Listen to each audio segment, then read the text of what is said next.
On behalf of Citizen Action of New York, I want to welcome you to the Western kickoff of the statewide caravan to restore the American promise. There's an Eastern kickoff happening on Long Island, and tomorrow both caravans will make a final stop at the Franklin Delano Roosevelt Library and Home in Hyde Park.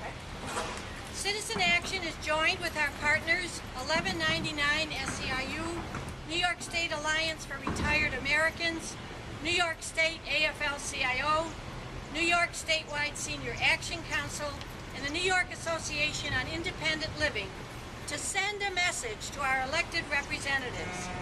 We want to remind them what the American social contract is all about and what it is not. The American promise is not to help the rich get richer and the poor and middle class to get poorer.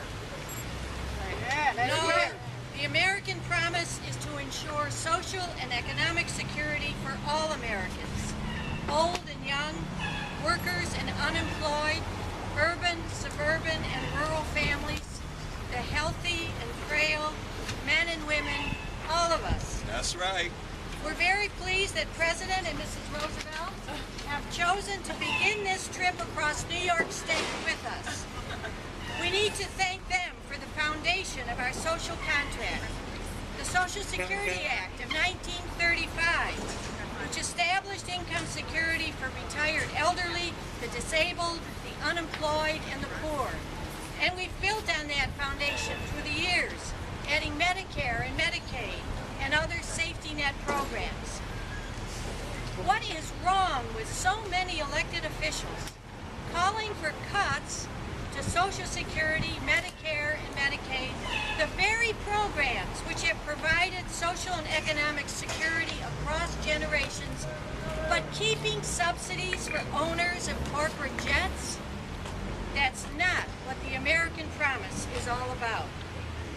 We are sending a message loud and clear. That's right. To Washington and maybe even to Albany. That's right. That we need tax fairness, job creation, and economic recovery as a way to solve the current fiscal crisis, not slashing retirement benefits, health care, education, and the safety net.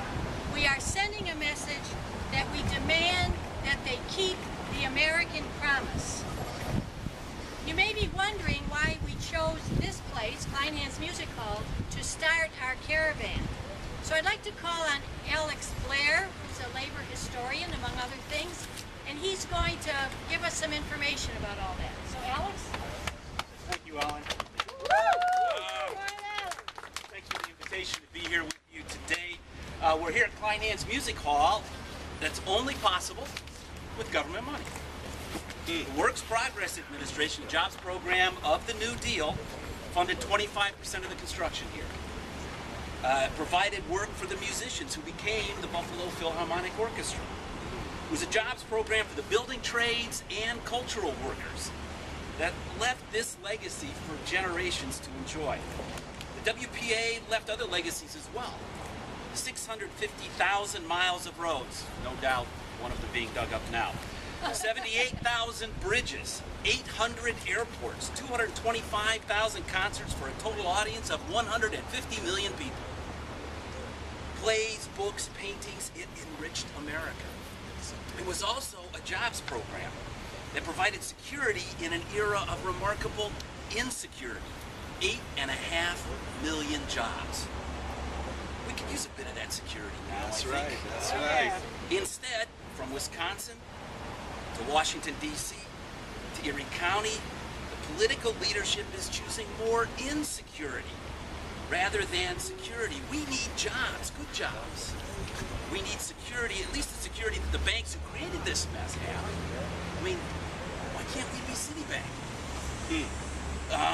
We need a new politics, politics that cures needs as it punishes greed, that rewards work and punishes hoarding. That's right. My daughter graduated from the University of Rochester this past May. She worked while she was in school. She worked over the summer. She made $3,000 in 2010. General Electric made $14 billion in 2010. Guess who paid more taxes? She did it good. My daughter did. More taxes than GE, as part of the Republican job creation program of reducing corporate taxes, cut 1,000 jobs in the United States. Shame. We need politics that takes its cue from the security that our guest made a hallmark of his administration. Security of a union, of a minimum wage,